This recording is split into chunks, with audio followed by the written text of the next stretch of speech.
Good morning, students. If you are able to see the screen clearly and able to hear my voice properly, then please send yes in the chat box. Fast.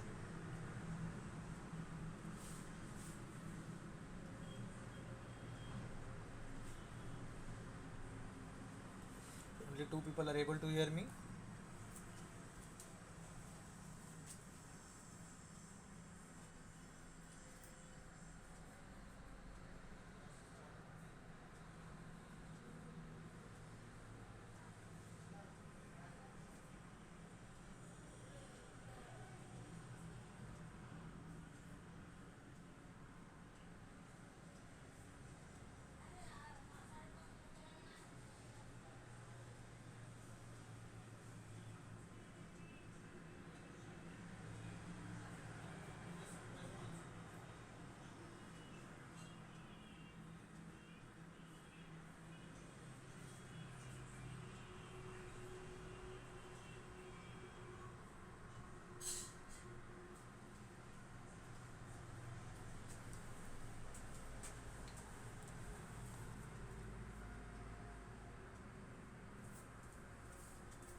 The next chapter which we are going to study is bivariate, bivariate, linear correlation. ठीक है, हर एक word का meaning है इसमें. Bivariate, linear, को relation मतलब इसका meaning है. ठीक है. बाइवेरिएट मतलब क्या? बाय मतलब दो, दो. वेरिएट मतलब वेरिएशन करने वाला, वेरिएबल, वेरिएबल मतलब चेंज होने वाला. ठीक है, चेंजेबल. लीनियर मतलब जिसका डिग्री वन होता है या पावर वन होता है. डिग्री या पावर क्या होता है उसका? वन होता है. ठीक है. एंड को रिलेशन मतलब रिलेशन, रिलेशन बिटवीन वेरिएबल्स. ठीक है. तो दो वेरिएबल्स के बीच में जो रिलेशन बनता है जिनका पावर क्या रहता है? वन, उसको हम कहते हैं बाइवेरिएट लीनियर को रिलेशन. ठीक है. ये जो रिलेशन होता है, this relation is inter related. कैसा होता है? इंटर रिलेटेड मतलब एक दूसरे से इंटर रिलेटेड होते हैं. ठीक है, इंटर रिलेटेड है. जैसे कि आपका कॉलेज का एग्जाम्स होता है. ठीक है, तो अगर अगर आपके कॉलेज का, खुद के कॉलेज का एग्जाम्स है तो हम उसको इंट्रा एग्जाम्स कहते हैं. अगर आपको अपने कॉलेज का एग्ज़ाम किसी और कॉलेज में दे रहे हो तो उसको इंटर कॉलेजिएट एग्ज़ाम कहते हैं. क्या कहते हैं? Inter collegiate. फिर एग्ज़ाम कहो या फिर आप उसको ये कह सकते हो, क्या कह सकते हो उसको? कॉम्पिटिशन्स. ठीक है, you can say that competitions also. तो इसका सर एक एग्जांपल बताओ ना. मतलब ऐसा क्या है कि आप इसके बारे में बात कर रहे हो? तो एग्जांपल इज एकदम लाइव एग्जांपल बताता हूँ. ठीक है. स्टूडेंट्स वेट एंड हाइट, दो वेरिएबल. क्या हर स्टूडेंट का वेट सेम रहेगा? नहीं. क्या हर स्टूडेंट का हाइट सेम रहेगा? नहीं.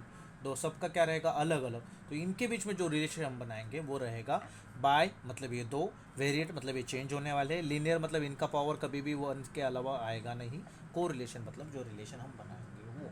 सर और एक एग्जांपल बताओ ना. और एक example, demand and supply. Demand and supply. अभी ये तो क्या बीएमएस के बच्चों को डिमांड एंड सप्लाई में अगर एक्सप्लेन करो तो फिर वो अच्छा नहीं लगेगा. क्या होता है डिमांड एंड सप्लाई? आप सबको पता है. ठीक है. Now we are going to now form bivariate data tabulation. मतलब क्या? बाइवेरिएट डेटा को रिप्रेजेंट कैसे करते हैं? रिप्रेजेंटेशन. ठीक है. तो इसका एक एग्जांपल मैं आप लोगों के सामने रख रहा हूँ. ठीक. Students then marks in FC subject, student के marks in FC subject and marks in business statistics. तो मैं लिख रहा हूँ marks in statistics subject, statistics. ठीक है. Student, first student, second, third, fourth, fifth, sixth, seventh, eight, nine. Total 9 student के बारे में हम बात करेंगे. स्टैटिस्टिक्स में मार्क्स कितने हैं एंड आपके एफसी में मार्क्स कितने हैं. ठीक है. तो मैं आउट ऑफ 10 की बात कर रहा हूँ, आउट ऑफ 10 की. ठीक है. Marks out of 10, marks out of 10. तो कैसे लिखूँगा, मार्क्स इन एफ सी, मान लो 5 आ गए, फिर 3 आ गए, फिर 4 आ गए, फिर 8 आ गए, 9 आ गए, 7 आ गए, 6 आ गए, 5 आ गए, 4 आ गए। मार्क्स इन स्टैटिस्टिक्स 1 2 3, 3 2 5 6 7 एंड 2, ऐसे मार्क्स हैं। ठीक है, तो ये मैंने क्या कर दिया, जो मेरे पास बच्चों का डेटा था मैंने उनको किस में लिख दिया, एक टैबुलेटेड फॉर्मेट में लिख दिया। तो मैंने क्या कर दिया, दो वेरिएबल से, कौन से marks in FC and marks in statistics, तो इस वेरिएबल को मैं नाम दे दूंगा x, इस वेरिएबल को नाम दे दूंगा y। तो दो वेरिएबल्स आ गए और ये मेरा क्या आ गया, डेटा आ गया। ये क्या आ गया, मेरा डेटा, जिसको मैंने कहाँ पे रिप्रेजेंट कर दिया, आप लोगों के टेबल के अंदर। ठीक है, तो ये जो डेटा है, ठीक है, इस डेटा को आप कहते हो टू वे फ्रीक्वेंसी टेबल। क्या कहते हैं इसको आप, टू, क्योंकि दो फ्रीक्वेंसी अलग अलग, तो इसको क्या कहते हैं, टू वे फ्रीक्वेंसी टेबल।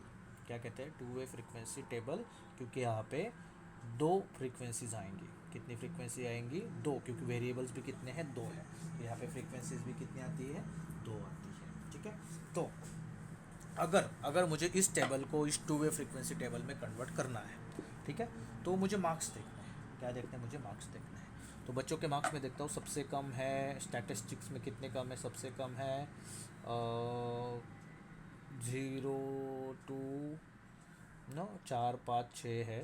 तो मैं एक काम करता हूँ, इसको कन्वर्ट कर देता हूँ 0 से 3, फिर 3 से 0 से काम करता हूँ, 0 से 3, 3 से 6, 6 से 9 एंड 9 से 12। ठीक है, भले वो 10 मार्क का पेपर है, लेकिन मैं जब डेटा कलेक्ट कर रहा हूँ तो मैं उनको इस फॉर्मेट में कन्वर्ट कर देता हूँ। तो ये क्या आ गए मेरे, marks in FC, marks in FC. ठीक है, ये आ गया मेरा मार्क्स इन एफसी। तो मैं इसको एक्स लिख सकता हूँ, क्या लिख सकता हूँ, एक्स लिख सकता हूँ। ठीक है, नाउ अभी यहाँ पे आएगा मेरा मार्क्स इन स्टैटिस्टिक्स। ठीक है, तो जिस तरीके से मैंने यहाँ पे किया, सेम इस तरीके से यहाँ पे ऐसा नेसेसरी नहीं है। तो मैं यहाँ पे अभी क्या कर रहा हूँ, ध्यान देना। ठीक है, मैंने यहाँ पे 0 to 3 किया, तो मैं यहाँ पे कर रहा हूँ 1 to 4। ठीक है, फिर 4 to 8, फिर 8 to 12। देखो ख़त्म 12 पे हुआ, इधर भी ख़त्म 12 पे हुआ, लेकिन डिफरेंस देखो दोनों में कितना है, 0 to 3, 3 to 6, 6 to 9, 9 to 12, 1 to 4, 4 to 8, 8 to 12। ठीक, ये मार्क्स इन स्टैटिस्टिक्स, तो मैं इसको y लिख सकता हूँ। तो पहले हमें सिर्फ एक टेबल मिलता था ये, और इधर हम फ्रीक्वेंसी लिखते थे। अभी अपने पास दो टेबल आएंगे। कितने टेबल्स आएंगे अभी, दो टेबल्स आएंगे। कितने टेबल्स आएंगे अभी, दो टेबल्स आएंगे। ठीक है, नाउ अभी इसको हम रिप्रेजेंट कैसे करें, how to represent this, how to represent this, तो इसको रिप्रेजेंट कैसे किया जाए। तो देखो 0 to 3 में जितने भी बच्चे, कौन कौन है, 3 वाला तो नहीं आएगा, कोई नहीं है, तो ये क्या हो जाएगा, 0। क्या हो जाएगा, ये आपके लिए 0 हो जाएगा। ठीक है, फॉर एफ सी। लेकिन यहाँ पे अगर मैं 1 से 4 में देखूँ तो 1 भी आ रहा है, 3 भी आ रहा है, 3 भी आ रहा है, 2 भी आ रहा है, 2 भी आ रहा है, 2 भी आ रहा है। तो ये कितने आ रहे हैं, 1 2 3 4 5 6, टोटल 6 लोग आ रहे हैं। फिर सर लिखे कैसे, फिर लिखे कैसे, लिखना कैसे है फिर, इधर तो 0 आ रहा है, उधर तो 6 आ रहा है। How will you right this, बोलो कैसे लिखे।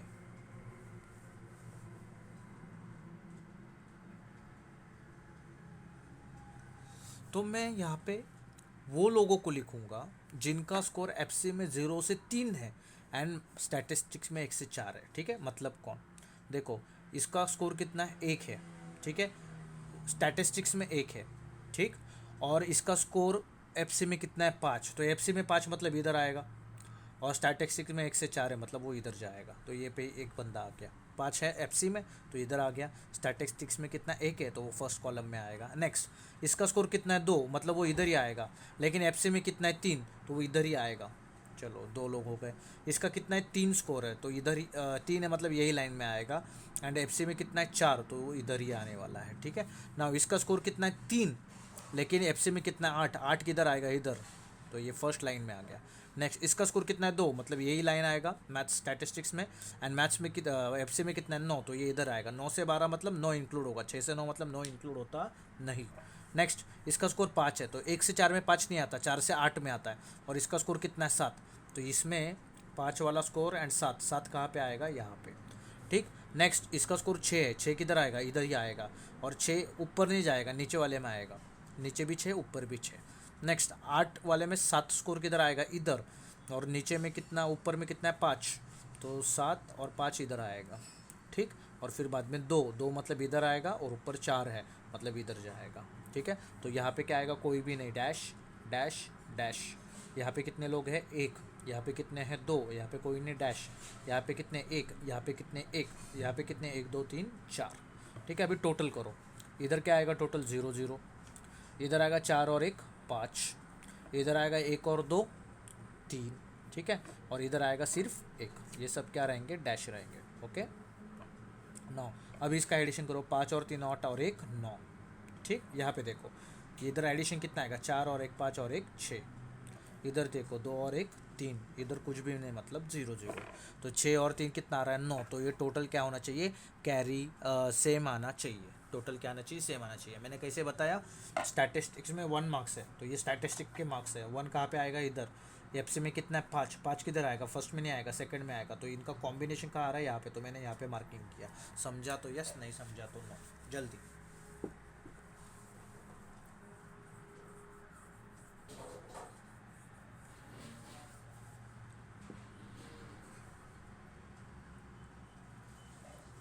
If you reply, then only I can move ahead fast. नहीं समझा तो क्या नहीं समझा पूछो, समझा है तो यस बोलो और आगे चलो। बोलो सर।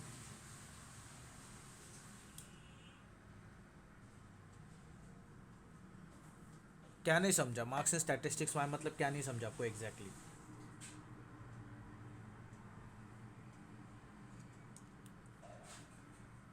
ये तो बेटा हमने फ्रीक्वेंसी बनाया है कि 1 से 4 में कितने लोगों के मार्क्स है। अभी ये 1 से 4 नहीं है, एक्चुअली 1 से 3 है, लेकिन लिखने का तरीका 4 है।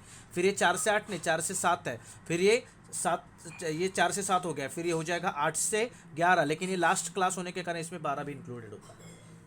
तो ये हमने तो फ्रीक्वेंसी डिस्ट्रीब्यूशन बनाया। अंडरस्टूड?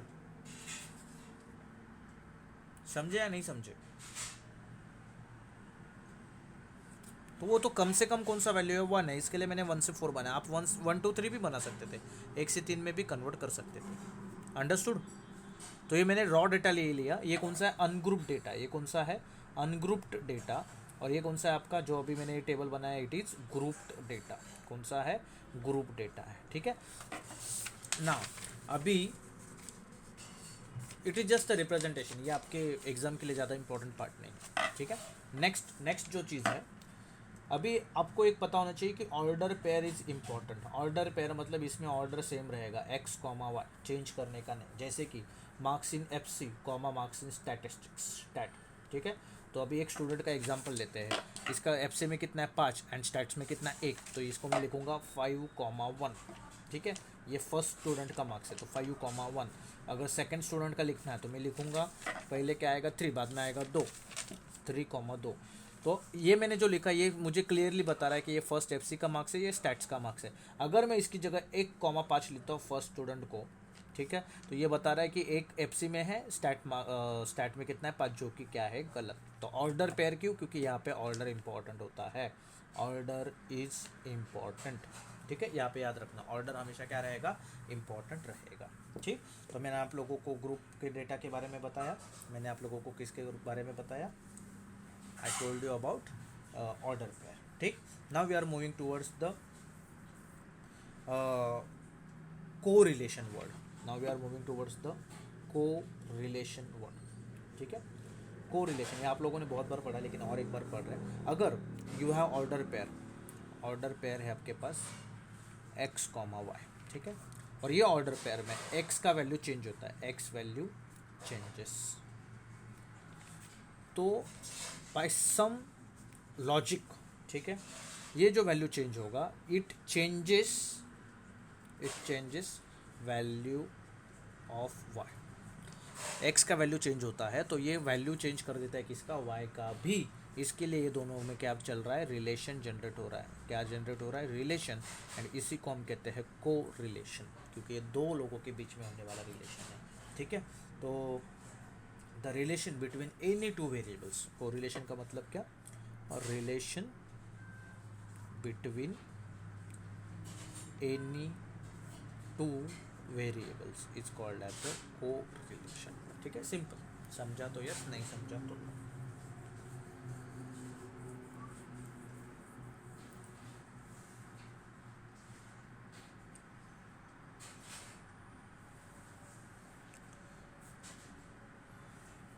ठीक है, तो यहाँ पे एक चीज़ याद रखना, यहाँ पे और एक मीनिंग में लिख रहा हूँ, चेंज इन वन वेरिएबल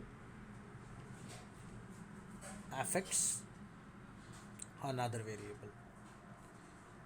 एक वेरिएबल में चेंज हो गया, दूसरे वेरिएबल में क्या होता है, चेंज होता है, तो दे आर डिपेंडेंट वेरिएबल्स, एक दूसरे के ऊपर क्या है, वो डिपेंडेंट होते हैं। ठीक है, तो ये कोरिलेशन में दो चीज़ें बहुत इंपॉर्टेंट है। ठीक, नाउ ये कोरिलेशन का यूज़ क्या होता है, तो ये कोरिलेशन का यूज़ होता है, यूज़ ऑफ कोरिलेशन। इसको हम यूज़ ऑफ कोरिलेशन नहीं कहते, इसको कहते हैं हम कोरिलेशन एनालिसिस। क्या लेते हैं इसको, कोरिलेशन एनालिसिस। इसका यूज़ कहाँ पे होता है, तो इसका यूज़ होता है टू अंडरस्टैंड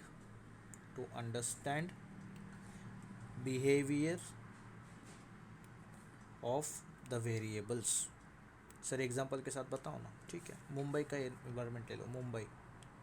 ठीक है, मुंबई ने आपको 3-4 जगह मिलेगी, जैसे वेस्टर्न लाइन है, ठीक है, सेंट्रल लाइन है, ऐसे अलग अलग जगह है।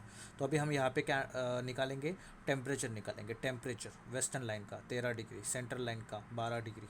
ठीक है, फिर प्रेशर निकालेंगे, इधर 110 प्रेशर है, इधर 100 प्रेशर है। तो ऐसे दो अलग अलग वेरिएबल्स हैं, ये कोरिलेट कर देंगे, इनका कोई रिलेशन बनाएंगे। अगर टेम्परेचर चेंज होता है तो प्रेशर में क्या चेंज आता है, टेम्परेचर चेंज होता है तो प्रेशर में क्या चेंज आता है, इसका हम स्टडी करेंगे। तो उसको बोलते हैं कोरिलेशन एनालिसिस, उसको हम क्या बोलेंगे, कोरिलेशन एनालिसिस। ठीक है, now we have two methods to understand the correlation analysis. पहला, there is something called a scatter diagram. क्या है, स्कैटर डायग्राम। ठीक, अब ये स्कैटर डायग्राम क्या नाम की तरह ही है, ये क्या है, स्कैटर डायग्राम मतलब क्या, नाम की तरह ही। Now you have two variables X and Y. ठीक है, और इनके वैल्यूज़ आपको दे के रखे हैं 1 2 3 4, वाई का दिया है 2 3 1 एंड 5। ठीक, you have this values. Okay, और फिर आप ये जो वैल्यूज़ हैं, इसमें से एक्स वाले वैल्यूज़ को आप प्लॉट करते हो एक्स एक्सिस के ऊपर, एंड वाई वाले वैल्यूज़ को प्लॉट करते हो वाई एक्सिस के ऊपर। तो अगर मैं इसको प्लॉट करता हूँ, ठीक है, ये मेरा एक्स एक्सिस है, ये मेरा वाई एक्सिस है, यहाँ पे 0, इसमें नेगेटिव पॉइंट्स भी आ सकते हैं, लेकिन हम नेगेटिव पॉइंट्स लेंगे नहीं, क्योंकि हम डेटा के बारे में बात कर रहे हैं। डेटा हमेशा क्या रहता है, पॉजिटिव रहता है। तो अगर मैं इसको प्लॉट करता हूँ तो देखो 1 से लेके 5 एंड 1 से 4, तो दोनों जगह पे 5 पे जाके रुक जाएंगे। 4 एंड 5, 1 2 3 4 एंड 5। एक्स का वैल्यू 1, वाई का वैल्यू 2, तो ये वाला पॉइंट आ गया। एक्स का वैल्यू 2, वाई का वैल्यू 3, तो ये वाला पॉइंट आ गया। एक्स का वैल्यू 3, वाई का वैल्यू 1, तो ये वाला पॉइंट आ गया। एक्स का वैल्यू 4, वाई का वैल्यू 5, तो ये वाला पॉइंट आ गया। तो ये जो मैंने बनाया, अभी मैं इसको कहीं पे भी कनेक्ट नहीं करूँगा, ये जो मैंने बनाया इसको हम कहते हैं स्कैटर डायग्राम। क्या कहते हैं, स्कैटर डायग्राम, क्योंकि यहाँ पे जो पॉइंट्स है वो अलग अलग जगह पे क्या है, स्कैटर है। स्कैटर मतलब स्प्रेडेड, स्कैटर्ड मतलब स्प्रेडेड। ठीक है, तो ये मैंने जो बनाया क्या रहता है, स्कैटर डायग्राम। ठीक है, तो it is nothing but, scatter diagram का मतलब क्या होता है, पिक्टोरियल रिप्रेजेंटेशन। किसका, पिक्टोरियल रिप्रेजेंटेशन किसका, बाई वेरिएट डेटा का, दो वेरिएबल्स वाले डेटा का पिक्टोरियल रिप्रेजेंटेशन। खत्म, बाई वेरिएट डेटा का पिक्टोरियल रिप्रेजेंटेशन। ठीक है, नाउ ये स्कैटर डायग्राम के बेसिस पे अभी आप 3 टाइप्स के कोरिलेशन फाइंड आउट कर सकते हो। ठीक है, स्कैटर डायग्राम के बेसिस पे कितने टाइप के कोरिलेशन, 3। तो देखो अभी कैसे कैसे, मैं एक ही जगह पे ड्रॉ करता हूँ तो समझने में ईजी आएगा। ठीक है,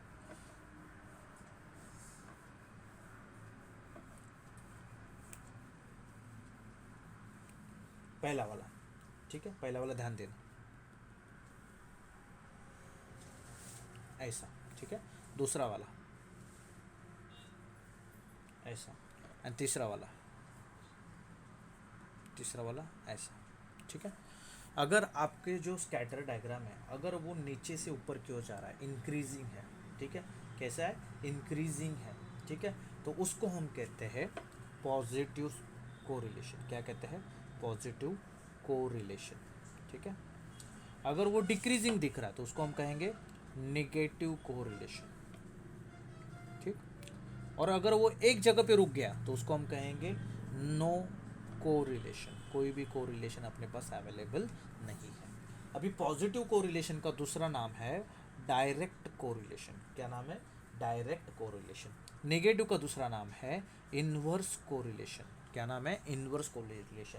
वैसे नो वाले का दूसरा नाम है अनकोरिलेटेड, इसका दूसरा पूरा नाम है अनकोरिलेटेड, मतलब इनमें कोई रिलेशन नहीं ऐसे।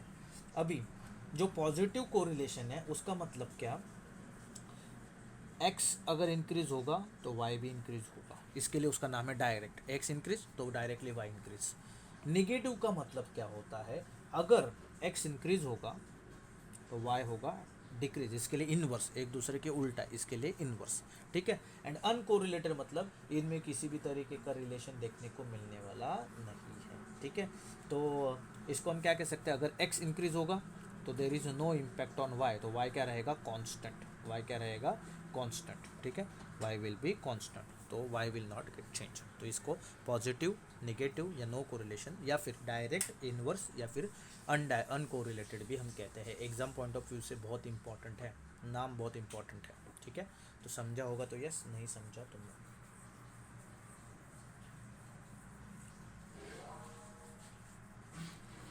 तो ये जो type relation, type of correlation है, टाइप ऑफ कोरिलेशन किसके ऊपर बेस बनाया आपने, स्कैटर डायग्राम। और स्कैटर डायग्राम में हमने क्या देखा, तो आपने देखा ट्रेंड ऑफ डेटा, डेटा कैसा है, इंक्रीजिंग है या डिक्रीजिंग है, ठीक है। आपने ये देखा, तो इसके बेसिस पे आपने स्कैटर डायग्राम बनाया, ठीक। तो अगर आपको कभी भी कुछ भी एग्जांपल दिया जाए, ड्रॉ द स्कैटर डायग्राम, आप लोगों ने तो बहुत सारे ग्राफ बनाए हैं, तो बस उसमें आप क्या करते थे, कनेक्ट करते थे। अभी कुछ नहीं करना है, एक्स का वैल्यू, वाई का वैल्यू, दैट्स इट। आपको ऐसे ही दिया जाएगा, ऐसे दिया जाएगा, वो बोलेंगे ड्रॉ द स्कैटर डायग्राम। बस आपको देखना है कि सबसे छोटा वैल्यू क्या है, एक, बड़ा क्या है, 4, तो एक्स एक्सिस पे 1 से 4 पॉइंट्स होने चाहिए। वाई पे क्या है, सबसे छोटा 1, बड़ा क्या है 5, तो वाई एक्सिस पे 1 से 5 पॉइंट होने चाहिए। बस पहले एक्स देखना है, फिर वाई पे जाके वहाँ पे पॉइंटिंग करनी है, बस इसको छोड़ देना है, कुछ नहीं करना है। पूछेंगे क्या ये पॉजिटिव है, क्या ये निगेटिव है, अगर इंक्रीजिंग है तो पॉजिटिव, डिक्रीजिंग है तो निगेटिव, और आपको लगता है कि एक ही जगह पे अटक गया तो नो कोरिलेशन, ठीक है। बस इतना ही करना है, ओके। चलो, तो ये हो गया आप लोगों का टोटल स्कैटर डायग्राम तक का पार्ट। इससे आपको पता चलता है कि आपका कोरिलेशन ऊपर जाएगा या नीचे जाएगा, ठीक। Now next part is covariance. अभी आपने वेरिएंस पढ़ा था, अभी कोवेरियंस पढ़ेंगे। क्या पढ़ेंगे हम लोग, कोवेरियंस, ठीक है। कोई बताएगा वेरिएंस क्या था,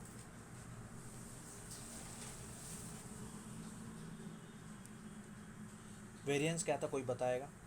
that is square root, square of standard deviation था। क्या था, एग्जैक्टली क्या था, स्क्वायर ऑफ स्टैंडर्ड डेविएशन, बराबर। तो अगर हम उसका फॉर्मूला निकालेंगे, that is variance of X की बात करें तो क्या रहेगा, summation of data minus mean का square divide by total number of data N. ये था क्या आपका वेरिएंस था, किस चीज़ का, किस चीज़ का था, ये जो हम बात कर रहे थे किस चीज़ का था, आप लोगों का डेटा का, बराबर। जहाँ पे n वॉज द नंबर, तो वो स्मॉल रहे कैसा भी रहे, that doesn't going to matter, ठीक है। तो अगर मैं इसको ऐसे भी लिखूँ, summation X I minus X bar का स्क्वायर डिवाइड बाई एन लिखूँ तो भी सेम है, ठीक है। यही अगर मैं वेरिएंस लिखूँ वाई का तो क्या आएगा, same, summation of Y I minus Y bar का स्क्वायर डिवाइड बाई एन, या फिर आप इसको ऐसे लिख दो, summation of Y I minus Y bar का square divide by small N. तो एन क्या रहेगा आपका, डेटा रहेगा, एन क्या रहेगा, नंबर ऑफ डेटा, कितने डेटा वैल्यूज प्रेजेंट है, ठीक है। ये ऑलरेडी हम लोगों ने पढ़ा है, ठीक है, ये ऑलरेडी हम लोगों ने पढ़ा है, ठीक। Now what is covariance, COV of X comma Y. तो कोवेरियंस का मतलब क्या है, variance, relation of variance of X and Y, X and Y के वेरियंसेस का रिलेशन इज कॉल्ड एज कोवेरियंस। को क्यों, क्योंकि दो लोग हैं, ठीक है। तो इस COV मतलब डर नहीं जाना, कोविड नहीं है, इट इज COV मतलब covariance of X comma Y, जो क्या आता है देखना, ध्यान देना, बहुत ही सिंपल है, summation of X I minus X bar का square into Y I minus Y bar का square divide by N, simple N, ना स्क्वायर करना है ना कुछ करना है, ठीक है। तो यहाँ पे क्या था, सिंगल सिंगल था तो स्क्वायर था, जब इनका कंबाइन किया तो एक्स आई माइनस एक्स बार एक बार ले लो, ठीक, सॉरी मैंने स्क्वायर लिखा ना, स्क्वायर नहीं है sorry, x I minus X बार एक बार ले लो, वाई आई माइनस वाई बार एक बार ले लो, एंड डिवाइड बाय एन कर दो, ठीक है। बोलो बोलो बोलो बोलो, कौन सा पढ़ेंगे बेटा, पढ़ेंगे, हाँ ये उधर यूज होने वाला है, इसके लिए अभी पढ़ रहे हैं हम लोग, ठीक है। तो एक्स आई जैसे कि सिंगल सिंगल था, सिर्फ एक्स था सिर्फ वाई था, तो आपने क्या कर दिया स्क्वायर, अभी दोनों को लेना है तो दोनों सिंगल सिंगल लेना, एक्स आई माइनस एक्स बार एक बार, वाई आई माइनस वाई बार एक बार डिवाइड बाय एन, तो ये मिल गया आपको कोवेरियंस। क्या मिल गया आप लोगों को, ये कोवेरियंस मिल गया, ठीक है। नाउ आप लोगों ने फॉर्मूला भी पढ़ा था कोवेरियंस का, तो एक और फॉर्मूला मैं आप लोगों को देता हूँ, variance of X is nothing but summation of X I minus X bar का स्क्वायर डिवाइड बाई एन, हम लोगों ने पढ़ा था। इसको मैं एक और तरीके से लिख सकता हूँ, समेशन ऑफ एक्स आई का square divide by N minus X bar का स्क्वायर। तो क्या कर दिया मैंने, समेशन ऑफ एक्स आई का square divide by N separate हो गया, माइनस समेशन एक्स बार के पास जाता है तो समेशन नहीं रहेगा, वो सिर्फ क्या बन जाएगा, एक्स बार का स्क्वायर बनेगा, समेशन सिर्फ एक साइड को लगेगा। वैसे वी ऑफ वाई को क्या करूँगा, variance of Y summation of Y I minus Y bar का स्क्वायर डिवाइड बाय एन, तो समेशन अंदर जाएगा तो क्या हो जाएगा, समेशन वाई आई का square upon N minus Y bar का स्क्वायर, खत्म, समेशन एक ही बार लगेगा, ठीक। तो इस प्रॉपर्टी को अगर मैं इसमें यूज़ करता हूँ ये फॉर्मूला में, तो मेरा को variance of X comma Y क्या बनेगा पता है, summation X I minus X bar into Y I minus Y bar divide by N, ये बन जाएगा summation X I into Y I divide by N minus X bar into Y bar. तो यहाँ पे जो स्क्वायर था दोनों जगह पे स्क्वायर हटेगा, एक्स बार इंटू वाई बार होगा, और यहाँ पे भी जो स्क्वायर था वो स्क्वायर हटेगा, X I into Y I होगा, ठीक है। तो this two formulas are valid, this two formulas are valid, आपको जो फार्मूला अच्छा लगे उस फार्मूला से हम सॉल्व करेंगे, ठीक है। नाउ नाउ ये जो हम पढ़ रहे हैं इसको अगर मैं वर्डिंग्स में लाऊँ, मतलब को variance in terms of words अगर मैं बात करूँ तो को वेरियंस क्या हो जाएगा, x I into Y I upon N. तो ये मुझे ऐसा लग रहा है it is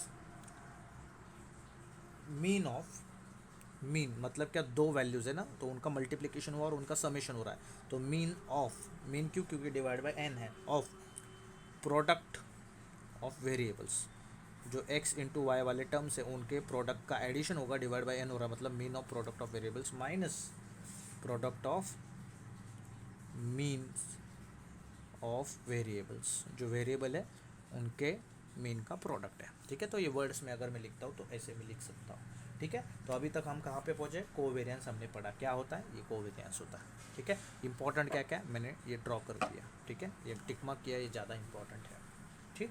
now next part is, sir हमने कोवेरियंस पढ़ा लेकिन क्यों पढ़ा, क्या यूज है उसका, पता तो होना चाहिए ना कि कोवेरियंस तो पढ़ा लेकिन क्यों पढ़ा, यूज क्या भाई उसका, तो उसका यूज है use of covariance, use of covariance of X comma Y, क्यों, it is useful in finding, to find coefficient, coefficient of correlation, coefficient of correlation find out करने के लिए यूजफुल होता है, इसके लिए हमने उसको पढ़ा, ठीक है। नाउ तो अभी सर ये कोएफिशिएंट ऑफ कोरिलेशन कहाँ से आया, तो वो आता है, you have a method called as, जैसे गोल्डी ने कहा था, Karl Pearson coefficient of correlation, ये आपका एक मेथड है कोएफिशिएंट ऑफ कोरिलेशन, ये जो साइंटिस्ट थे कार्ल पियर्सन, इन्होंने ये दिया हुआ मेथड है to find out the coefficient of correlation, तो उस मेथड को ही नाम दे दिया कार्ल पियर्सन, ठीक है। अभी ये कार्ल पियर्सन मेथड क्या बोलता है, तो ये बोलता है product moment, product moment correlation coefficient, product moment correlation coefficient, ठीक है। सर ये प्रोडक्ट मोमेंट हम लोगों के दिमाग में नहीं जा रहा है, ठीक है, तो कुछ ज़रा अच्छे से बताना, तो मैं बता रहा हूँ, ध्यान देना। ये कोरिलेशन आर है which is equals to covariance of X comma Y divide by sigma X sigma Y. अरे ये सिग्मा एक्स सिग्मा वाई कुछ तो भी पढ़ा था हम लोगों ने, याद है आप लोगों को, सिग्मा एक्स सिग्मा वाई कुछ तो भी पढ़ा था, standard deviations, this are the standard deviations, ठीक है, सिग्मा एक्स सिग्मा वाई, ये क्या था, स्टैंडर्ड डिविएशन था, राइट। तो covariance of X Y upon sigma X sigma Y. Product moment, moment ये वर्ड यूज़ होता है स्टैंडर्ड डेविएशन के लिए, प्रोडक्ट यूज़ हो जाएगा कोवेरियंस के लिए, क्योंकि अभी थोड़ी देर पहले मैंने आपको बताया वर्डिंग्स में कोवेरियंस क्या रहेगा, mean of product of variables minus product of mean of variables, ठीक है। तो ये कंफ्यूजिंग है बहुत। ये एक्स बार मतलब किसका है, mean of X variable, Y bar मतलब क्या, मीन ऑफ वाई वेरिएबल, तो इन दोनों का प्रोडक्ट है, इसके लिए product of mean of variables. ना यहाँ पे एन को भूल जाओ, ये क्या है, समेशन किसका, दो वेरिएबल्स के मल्टीप्लिकेशन का, उसको एन ने डिवाइड कर दिया तो आपने क्या निकाला, मीन निकाला, तो मीन किसका है, दो वेरिएबल्स के प्रोडक्ट, ठीक है। तो ये प्रोडक्ट मोमेंट क्यों कहते हैं, क्योंकि कोवेरियंस रिप्रेजेंट करता है प्रोडक्ट को एंड आपका स्टैंडर्ड डेविएशन से रिप्रेजेंट करता है मोमेंट को। मोमेंट मतलब जो यू कैन सिंपली से it is change in the state of the motion, change in the state of the motion, ठीक है। कोई भी वैल्यू को चेंज होता है तो उसको हम क्या कहते हैं, मोमेंट कहते हैं, ठीक है। अगर मैं यहाँ पे वैल्यू सब्स्टिट्यूट करता हूँ आर की जगह पे, कोवेरियंस का फॉर्मूला क्या लिखा था हमने थोड़ी देर पहले, summation of X I minus X bar into Y I minus Y bar divide by M, ठीक। The whole divide by sigma X का फॉर्मूला क्या हो जाएगा, summation X I minus X bar the whole square divide by N in bracket summation Y I minus Y bar the whole square divide by N. ये क्या था, आपका formula था। Square root N है, N है, तो मैं इसको ऐसे लिख सकता हूँ, एक at a time summation X I minus X bar into Y I minus Y bar divided by N the whole divide by, दोनों जगह स्क्वायर रूट है तो मैं एक ही स्क्वायर रूट लिखता हूँ, summation X I minus X bar का square into summation Y I minus Y bar का square divided by N into N हो जाएगा एन स्क्वायर। तो मैंने इनका क्या कर दिया, मल्टीप्लिकेशन। हाँ, दोनों जगह पे समेशन लिखना भूलना नहीं, क्योंकि दोनों समेशन अलग अलग है, ठीक है। नाउ ये जो एन स्क्वायर है, स्क्वायर रूट के बाहर आएगा तो क्या बनेगा, एन, तो मैं इसको ऐसे लिखूंगा, summation X I minus X bar into Y I minus Y bar divided by N the whole divided by square root के अंदर summation X I minus X bar का square into summation Y I minus Y bar का square, और square root के बाहर N आएगा तो सिर्फ बनेगा एन, तो एन एन क्या हो जाएगा, कैंसिल दोनों साइड से, ठीक है। तो मेरे पास लास्ट में क्या बचेगा, R equals to, that is coefficient of correlation equals to क्या बचेगा, तो आर बचेगा summation X I minus X bar into Y I minus Y bar divided by square root summation X I minus X bar का square into summation Y I minus Y bar का square, ठीक है। ये मेरे पास बचेगा, इतना ही मेरे पास बचने वाला है, ठीक है। तो ये आपका एक क्या हो जाएगा, फॉर्मूला हो जाएगा, ठीक। नाउ अभी आई डोंट थिंक कि इसमें हम कुछ और डीपली जाके पढ़े, दिस मच इज सफिशिएंट, ठीक है। तो ये आपका हो जाएगा कोएफिशिएंट ऑफ कोरिलेशन, ठीक। तो ये जो आर होता है it is a pure number, कैसा नंबर होता है, ये प्योर नंबर है, ठीक। देन ये जो आर होता है इसका कोई यूनिट नहीं होता, ठीक है, तो no unit, it doesn't have any unit, ठीक है। तो हमेशा याद रखो। दूसरा, आर का वैल्यू एक तो एक से छोटा रहेगा या एक से बराबर रहेगा, या -1 से बड़ा रहेगा या -1 के बराबर रहेगा, ना एक से बड़ा वैल्यू आएगा ना एक से छोटा वैल्यू आएगा, ठीक है। ना एक से बड़ा वैल्यू आएगा ना एक से छोटा वैल्यू आएगा, ठीक है, हमेशा याद रखो। नेक्स्ट, अगर आर का वैल्यू पॉजिटिव है तो आपके पास पॉजिटिव कोरिलेशन बनेगा, ठीक। अगर आर का वैल्यू नेगेटिव है तो आपके पास नेगेटिव कोरिलेशन बनेगा, मतलब वो जो ग्राफ हमने देखा था ना इंक्रीजिंग डिक्रीजिंग वाला, वो वाला, ठीक है। नाउ अगर आपके आर का वैल्यू 0 है, ठीक है, तो अगर आर का वैल्यू 0 है तो there is no significant, significant मतलब कोई काम नहीं आने वाला, no significant relation between X and Y, X and Y के बीच में कोई काम में आने वाला रिलेशन बनेगा नहीं, भले वो प्रेजेंट रहेंगे लेकिन उससे कुछ काम में आने वाला रिलेशन बनने वाला नहीं है। तो ये था आप लोगों का कोएफिशिएंट ऑफ कोरिलेशन वाला पार्ट। यहीं पे आप लोगों का कार्ल पियर्सन मेथड भी क्या हो जाता है, ख़त्म। कार्ल पियर्सन ने जो मेथड दिया था वो इसी से रिलेटेड दिया था, ठीक है। तो ये फार्मूला एंड ये बहुत इंपॉर्टेंट पार्ट है, ठीक है, प्लस ये वाला भी, क्योंकि अगर दिया जाए कि आर का वैल्यू 0.1 है तो कौन सा कोरिलेशन रहेगा, तो पॉजिटिव या फिर डायरेक्ट कोरिलेशन। आर का वैल्यू -1 है तो कौन सा कोरिलेशन रहेगा, तो निगेटिव। आर का वैल्यू 0 तो there is no significant relation between X and Y. समझा तो यस, नहीं समझा तो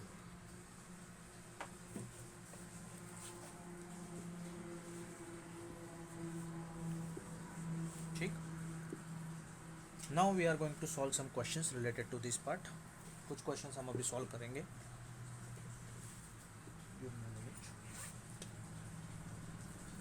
पढ़ते रहो अच्छे से, एग्जाम्स आ रहा है.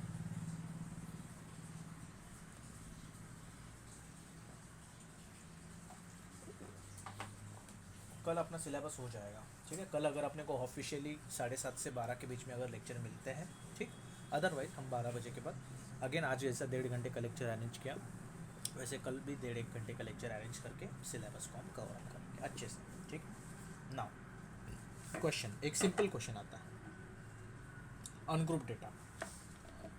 If for a bivariate data, bivariate data मतलब उन्होंने बोल दिया कि दो अलग अलग वेरिएबल्स हैं, तो summation of X I minus X bar का स्क्वायर दिया है 10, summation of Y I minus Y bar के स्क्वायर को दे दिया है 8, और फिर दे दिया summation of X I minus X bar into Y I minus Y bar, जो कि दे दिया है 7.8.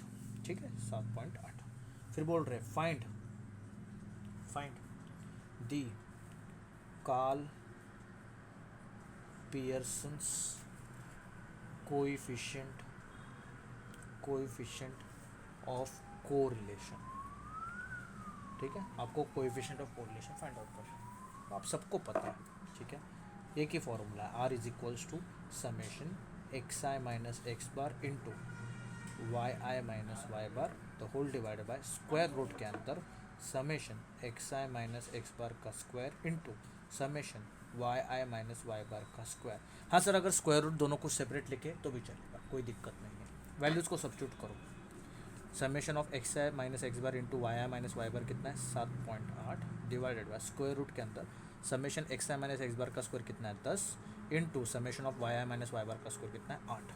तो ये हो जाएगा 7.8 divide by square root of 10 8 ज़ा 80. 10 इंटू 8 कितना हो जाएगा 80. ठीक है. Now when you calculate the square root of 80, जब आप 80 का स्क्वायर रूट निकालते हो, ठीक है, तो कितना आता है एनी गेस, क्योंकि 81 तो 9 है, तो 80 का करीबन 8.9 के आसपास आएगा, तो इट बिकम्स 7.8 डिवाइडेड बाय 8.9443. ठीक.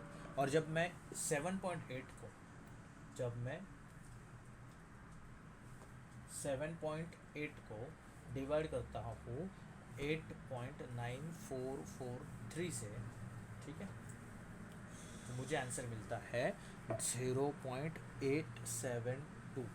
कितना मिलता है 0.872. और ये वैल्यू कैसा है, पॉजिटिव है, तो आपका कोरिलेशन कैसा रहेगा, डायरेक्ट या फिर पॉजिटिव कोरिलेशन मिलेगा. ख़त्म. इतना ही आपको करना होता है इस मेथड में. समझा तो यस, नहीं समझा तो नो. अगर कोएफिशिएंट पूछा जाए, कोएफिशिएंट ऑफ कोरिलेशन, या फिर पूछा जाए प्रोडक्ट मोमेंट कोएफिशिएंट, तो method is same.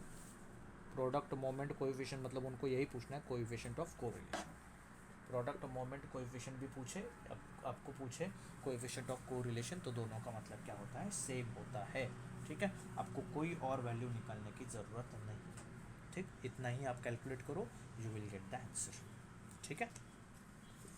Now I am going to give you one more question to you. अभी मैं एक क्वेश्चन दूंगा जिसमें हम लोग अनग्रुप डेटा का ही निकालेंगे, और फिर लास्ट में हम एक निकालेंगे ग्रुप डेटा का वैल्यू. किसका निकालेंगे, ग्रुप डेटा का. ठीक है, तो इतना हो जाएगा, तो ये अपना एक एक्सरसाइज कवर अप कर लेगा. फिर हमें पढ़ना है रैंक कोरिलेशन. ठीक है, क्या पढ़ना है हम लोगों को, रैंक कोरिलेशन क्या होता है उसके बारे में पढ़ना है. ठीक है, अभी हम पढ़ रहे हैं कोएफिशिएंट ऑफ कोरिलेशन, फिर पढ़ेंगे rank correlation. That is again a important part. उसमें एक दो फार्मूलाज है जो हम लोगों को बाय हार्ट करने होंगे. एक बार वो उसके 2 क्वेश्चंस कर लिए, रैंक कोरिलेशन के सिर्फ 2 टाइप से, और 2 क्वेश्चंस हमें करने हैं. ठीक है, तो आपका काम हो जाएगा. ठीक, तो फर्स्ट अभी हम कंप्लीट कर लेते हैं एक और क्वेश्चन रिलेटेड टू दिस. ठीक, क्या क्वेश्चन है, तो क्वेश्चन इज दिस.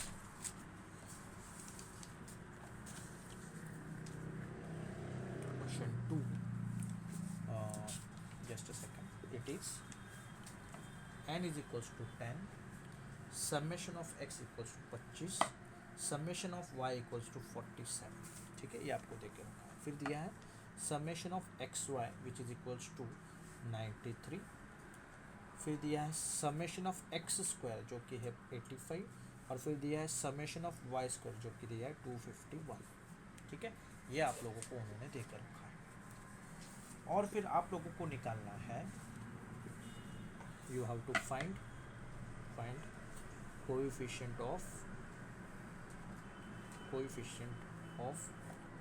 कोरिलेशन। आपको क्या निकालना है? Coefficient of correlation. Okay, coefficient correlation निकालना है, कैसे निकाल सकते हैं? ठीक, सबसे पहले जो मुझे डेटा दिया वहाँ से मैं एक काम करता हूँ, पहले मीन निकालता हूँ एक्स बार। कैसे आएगा? Summation of X upon N, कितना दिया? 25 अपॉन 10, तो ये हो जाएगा 2.5। एंड फिर निकालते Y bar, that is summation of Y upon N, तो ये हो जाएगा 47 अपॉन 10, तो एन का वैल्यू तो 10 ही है, समेशन ऑफ वाई 47, तो ये हो जाएगा 4.7। ये दो चीज़ें मैंने निकाली। ठीक है, क्या क्या निकाला मैंने? एक्स बार निकाला, वाई बार निकाला।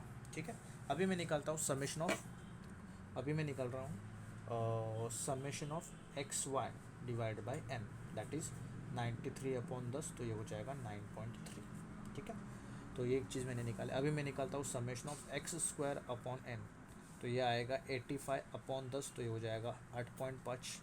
और फिर लास्ट में निकालता हूँ summation of Y square upon N, that is 251। कितना दे के रखा है? 251 डिवाइड बाई 10, तो ये हो जाएगा 25.1।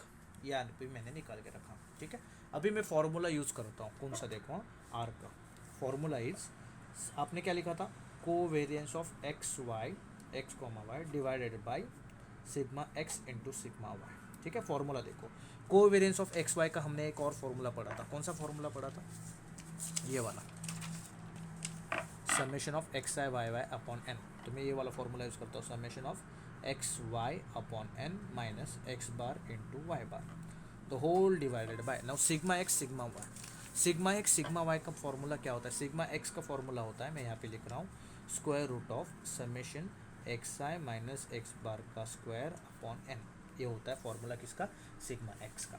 इस फॉर्मूला को अगर मैं चेंज करूँ तो ये सेम फॉर्मूला को मैं ऐसे लिख सकता हूँ, समेशन ऑफ एक्स आई का square divide by N minus X bar का स्क्वायर, जो कि हमने इस केस में यूज़ किया था। ठीक है, तो इस फॉर्मूला को अगर मैं यहाँ पे यूज़ करता हूँ तो ये हो जाएगा समेशन एक्स का square divide by N minus X bar का square in bracket summation Y square divide by N minus Y bar का स्क्वायर। तो ये आपका सेकंड फॉर्मूला बन जाता है, लेकिन इसको याद रखने की ज़रूरत नहीं है, ये फंडामेंटल फॉर्मूला यहाँ से आता है। ठीक है, now summation of X Y upon N कितना आया था? 9.3 माइनस एक्स बार का वैल्यू कितना है? 2.5 इंटू वाई बार का वैल्यू कितना है? 4.7 डिवाइडेड बाय स्क्वायर रूट के अंदर। ठीक है, तो summation of X square upon N कितना आ रहा है? 8.5 माइनस एक्स बार का वैल्यू कितना है? 2.5, और इसका क्या हो जाएगा? स्क्वायर। ठीक है, नाउ दूसरे स्क्वायर रूट के अंदर समेशन ऑफ वाई स्क्वायर कितना है? Y square upon N 25.1 minus Y bar कितना है? 4.7, तो इसका क्या हो जाएगा? स्क्वायर।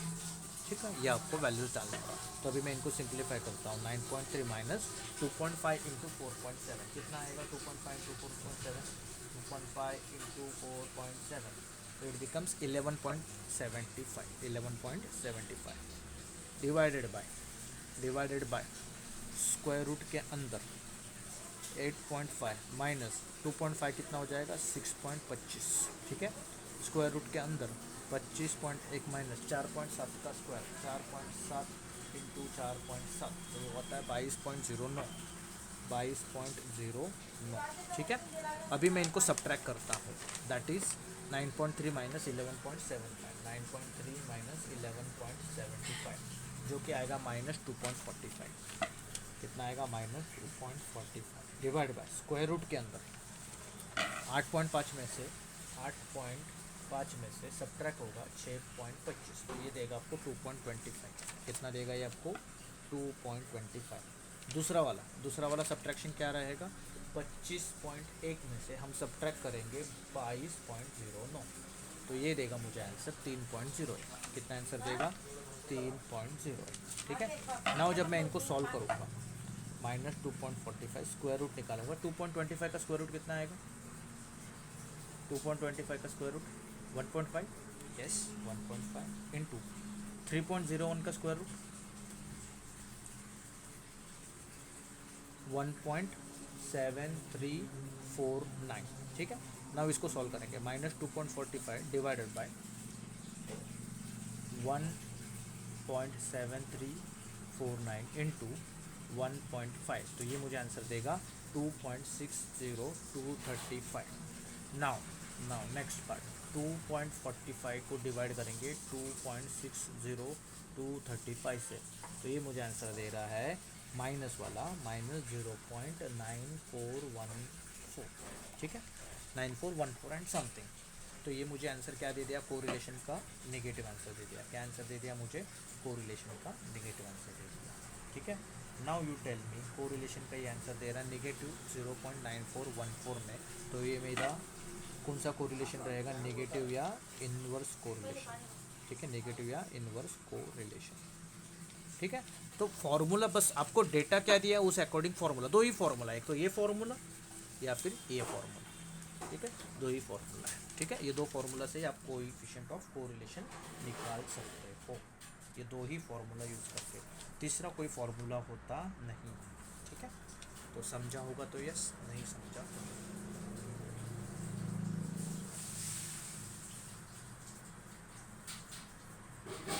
ठीक है, अभी एक क्वेश्चन करना है जो मैंने बताया था, कौन सा क्वेश्चन करेंगे अभी हम लोग, अभी ये सेम फॉर्मूला यूज़ करके, लेकिन अभी डेटा देखो, पहले आपको अभी वैल्यूज़ दिए थे ना, अभी वैल्यूज़ आपको निकालने हैं। तो क्वेश्चन 3 है, फाइंड दी कोरिलेशन कोएफिशिएंट, ठीक है। और जो डेटा दिया वो है एक्स वाई, एक्स दिया है 2, 5, 8, 10, 6, 3, 1, ठीक। वाई दिया है 4, 6, 7, 8, 5, 4, 3। अभी अगर ऐसा डेटा दिया रहेगा तो कैसे निकालना है, ठीक है, या अभी हम लोगों को पता होना चाहिए, ठीक। तो कैसे करेंगे, तो इसमें अभी कुछ टर्म्स हम लोगों को फाइंड आउट करते हैं। जो टर्म्स हम लोग को इधर दे के रखे थे वो फाइंड आउट करना है। पहले एन का वैल्यू कितना रहेगा, ठीक है, तो पहले एन निकालता है हम। एन का वैल्यू कितने वेरिएबल्स है, 1, 2, 3, 4, 5, 6, 7, 7 है, दोनों के लिए 7 है, एन हमेशा सेम रहेगा, ठीक है। फिर हम क्या करते हैं, एक्स को ऐड करते हैं, एक्स का एडिशन करो, 2, 5, 7, 7, 8, 15, 15, 10, 25, 25 और ये 10, दैट इज़ 35। तो हमें मिल गया समेशन ऑफ एक्स, कितना मिल गया, 35 मिल गया, ठीक है। नाउ अभी हम निकालेंगे समेशन ऑफ वाई, सम इसको ऐड करो, 6, 4, 10, 15, 25, 5, 30 और ये 7, 37। तो समेशन ऑफ वाई कितना मिल गया, 37 मिल गया, ठीक है। तो जो डेटा नहीं दिया था अभी हमें वो निकालना, तो अभी यहाँ पे एक्स वाई भी दिया था, तो अभी हमें यहाँ पे एक्स वाई करना पड़ेगा, एक्स इंटू वाई करो, कितना आएगा, ये 37 आ रहा है, एक्स इंटू वाई, 4 2 8, 6 5 30, 8 7 56, 10 8 80, 6 5 30, 3 4 12, 3 1 3, एडिशन करो, 8 6 14, 14 और ये 5 19, कैरी 1, 1 2 3 5, 5 और 8 13, 13 और 8 दैट इज 21। तो एडिशन कितना आ रहा है, 219। समेशन ऑफ एक्स वाई कितना आ रहा है, 219, ठीक है, ये हो गया। अभी आपको नेक्स्ट क्या चाहिए, समेशन ऑफ एक्स स्क्वायर, तो एक्स स्क्वायर निकालो और फिर निकालो वाई स्क्वायर, और फिर किसको निकालो, वाई स्क्वायर करो।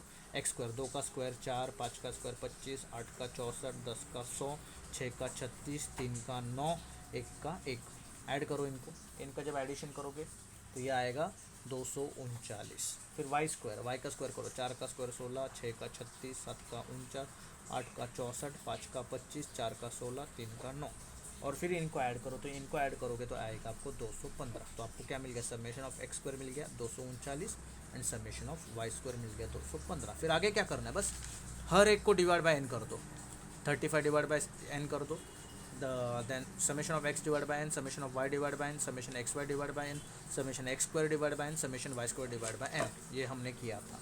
और फिर ये फॉर्मूला यूज़ करो, उसमें वैल्यू डाल दो, आपको मिल जाएगा कोएफिशिएंट ऑफ कोरिलेशन, ठीक है। तो लगता है इसको सॉल्व करेंगे हम। Do you want me to solve this question और shall I move ahead? Same है, सेम, बस मुझे जो बताना था वो था कि आपको अगर डेटा दिया जाए तो कैसे उसको हम इसमें कन्वर्ट करेंगे। तो क्वेश्चन को सॉल्व करूँ पूरा या आगे जाए, आगे वाला मेथड पढ़ते हैं, बोलो। ये 3 ही टाइप के क्वेश्चन हैं आपके सिलेबस में related to coefficient of correlation. बोलो रे बाबा जल्दी।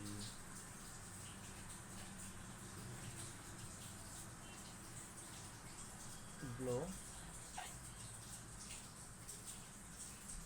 हाँ तो फिर वो मैंने क्या कहा आपको, जो इसके पहले डेटा दिया था, ठीक है, इसमें जो डेटा दिया था वो यहाँ पे नहीं दिया, तो पहले वो डेटा निकालेंगे। Method is going to same, X bar क्या आएगा, summation of X upon A, तो ये सॉल्यूशन वही है ना। आपको सिर्फ ये फाइंड आउट करना है ऊपर के टर्म्स, एक्स का एडिशन, वाई का एडिशन, एक्स स्क्वायर का एडिशन, वाई स्क्वायर का एडिशन, दोनों के मल्टीप्लिकेशन का एडिशन। ओके ठीक है। So let's move ahead, now we are moving towards the next part of this chapter and the last part of this chapter. Hope so next 20-25 minutes में ये complete हो जाए, ठीक है। ऐसे मेरी अभी इसमें और कोई वैरायटी का क्वेश्चन मिलेगा नहीं, इतने ही वैरायटी के क्वेश्चन, ठीक है। So the next part is rank correlation. क्या है ये, रैंक कोरिलेशन, ठीक है। रैंक मतलब अभी हाँ ये वही रैंक है जो आपको स्कूल में वगैरह दिया जाता है, ठीक है।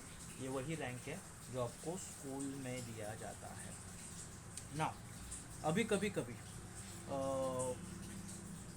रैंक रिलेटेड आप लोगों को डेटा मिलता है, रैंक रिलेटेड, ठीक है। जैसे कि एग्जांपल बताता हूँ, गोल्डी का एग्जांपल ले लो एंड सर्वेश का ले लो, ठीक है। दोनों के पास 3-4 सब्जेक्ट्स हैं, ठीक है।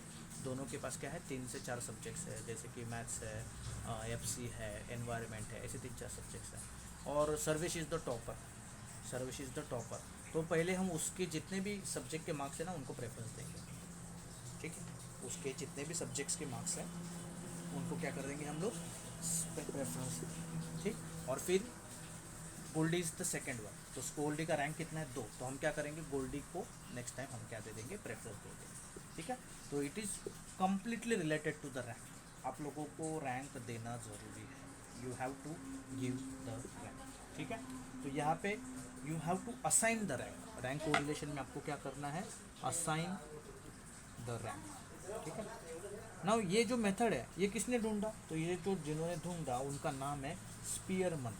क्या नाम है, Spearman, that is Charles Edward Spearman. तो ये मेथड को हम कहते हैं स्पीयरमन्स फॉर्मूला ऑफ रैंक कोरिलेशन, ठीक है। ये कोएफिशिएंट नहीं, ये क्या है, कोरिलेशन। तो ये स्पीयरमन्स फॉर्मूला, क्या फॉर्मूला है, rank R equals to 1 minus 6 summation of D square divided by N cube minus N, ये एक फॉर्मूला है। दूसरा फॉर्मूला क्या है, 1 minus 6 summation D square upon, ये एन कॉमन ले लो तो अंदर बचेगा एन स्क्वायर माइनस 1, ये दूसरा फॉर्मूला है। तो फॉर्मूला इज सेम, बस आगे पीछे करना है वैल्यूज़ को, आपको क्या करना है, वैल्यूज़ को क्या करना है, आगे पीछे करना है, ठीक है। नाउ यहाँ पे अगर example they, marks in maths, ठीक है, तो रैंक 1 उसको जाएगा who has highest marks in maths, highest marks in maths, ठीक है। फिर रैंक 2 उसको जाएगा who has second highest marks in maths and accordingly you give the ranks, ठीक है। यहाँ पे एक कंडीशन याद रखनी है, यहाँ पे एक कंडीशन आपको याद रखनी है कि यहाँ पे रैंक का रिपीटिशन नहीं होना चाहिए, रैंक नो रिपीटिशन, रैंक अगर एक दे दिया तो वो रिपीट होना नहीं चाहिए, रैंक रिपीटिशन होना नहीं चाहिए, ठीक है। हमेशा याद रखो यहाँ पे रैंक का रिपीटिशन होना नहीं चाहिए, किसमें, स्पीयरमन्स फॉर्मूला में, ठीक है, स्पीयरमन्स फॉर्मूला। तो यहाँ पे अगर रैंक रिपीटिशन नहीं होना चाहिए तो सर ये तो थोड़ा सा हमारे ऊपर से जा रहा है, तो हम एग्जाम्पल के साथ पढ़ेंगे, ठीक है। किसके साथ पढ़ेंगे, एग्जाम्पल के साथ पढ़ेंगे। वेट अ मिनट, ठीक है, पहले मुझे अभी कुछ टर्म्स बताने दो। यहाँ पे जो एन है, N is nothing but number of participant जिन्होंने मैथ्स का एग्ज़ाम दिया, तो वो जाएंगे एन, ठीक है। डी, डी क्या रहेगा, ठीक है, that is difference of ranks, difference of ranks किस किस का, क्योंकि दो वेरिएबल्स रहेंगे, हम कोरिलेशन की बात करें तो that is difference of ranks of 2 variables, जो 2 वेरिएबल्स है उनको जो रैंक है फॉर 1 पर्सन, एक पर्सन को 2 अलग अलग रैंक अगर मिलते हैं तो उनके बीच में जो डिफरेंस है that is your D, that is your D, ठीक है। तो हमेशा याद रखो ये क्या होता है। और नेक्स्ट, आर का वैल्यू हमेशा x से छोटा या 1 के इक्वल या -1 से बड़ा या -1 के इक्वल रहेगा, ठीक।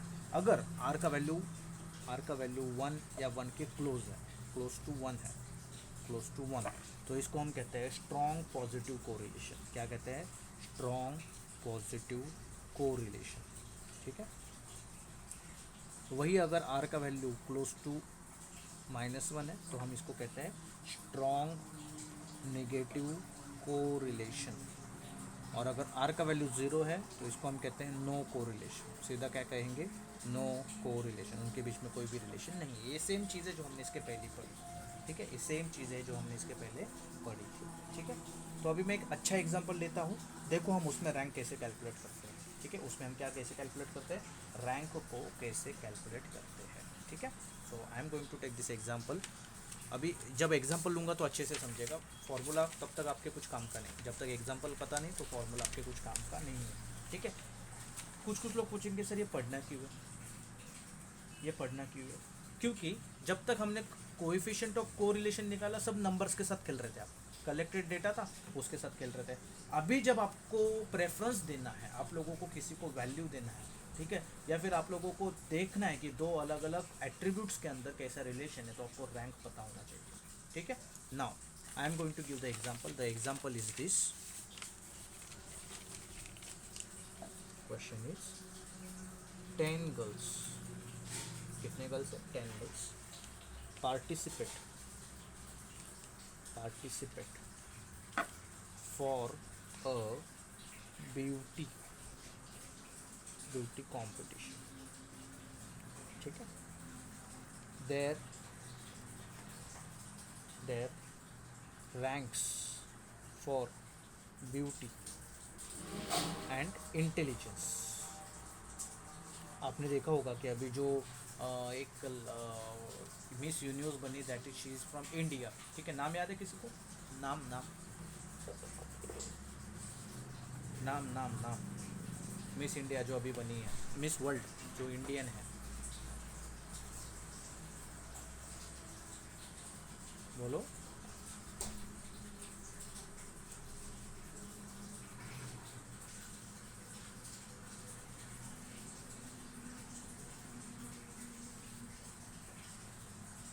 क्या नाम है उसका? Any idea, any guesses?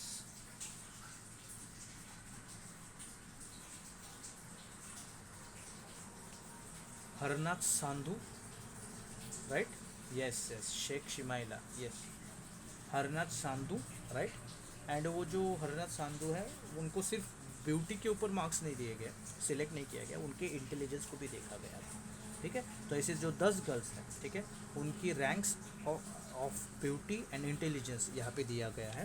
Intelligence are as follows.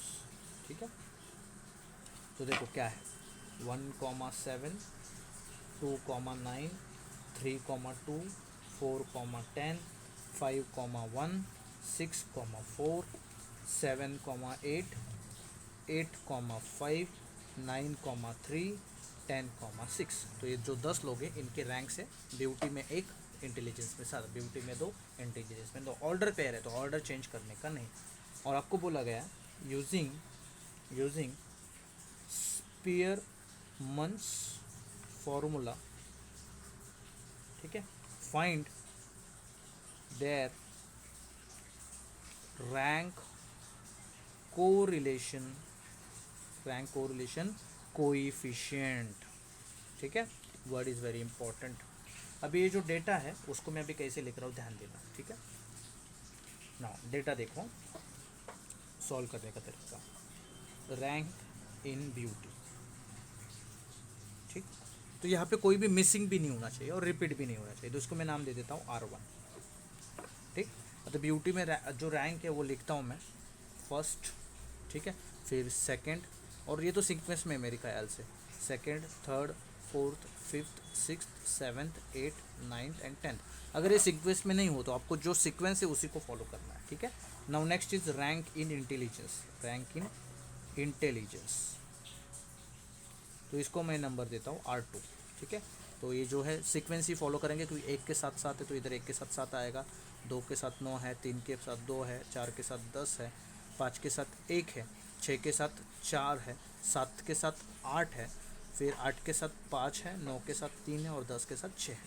ठीक, तो अभी हम क्या फाइंड आउट करेंगे, D that is R1 minus R2।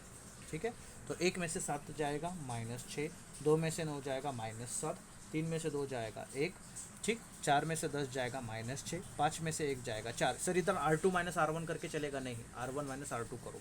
5 में से 1 कितना जाएगा 4, 6 में से 4 जाएगा 2, 7 में से 8 जाएगा -1, 8 में से 5 जाएगा 3, 9 में से 3 जाएगा 6, 10 में से 6 जाएगा 4।